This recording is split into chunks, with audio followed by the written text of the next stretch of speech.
Hello mga ka-viewers. Meron lang akong ipiplex. Ito yung ano, oh. Ito yung dardara na tawag nila. Yan, oh, dardara. Na-mix ng kunting kanin yan. At saka yung lentil na brown. At saka ito na yung ipapatong, igagarnis mo sa, ano, sa plato mo. Yan yung na brown na, ano, onion. At saka ito naman ang pair niya na salad. Ito, yan.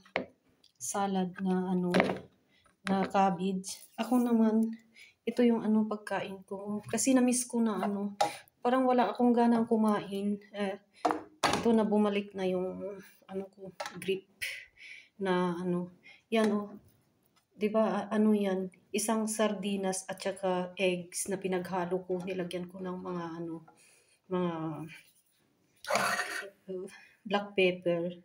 Yan at yung rice ko. At sa mga bata din, meron pa naman yung papainit ko, yung pasta na creamy. Kasi yan ang favorite nila. Pero pag nakita din nila yan, sardinas, kaya sabi ko kakain ako. Kasi mako-confuse sila kung saan ang kakainin nila. Kasi gustong gusto nila yan.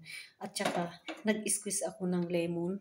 At saka yung, yan oh, soya sauce. Yan ang pagkain ko.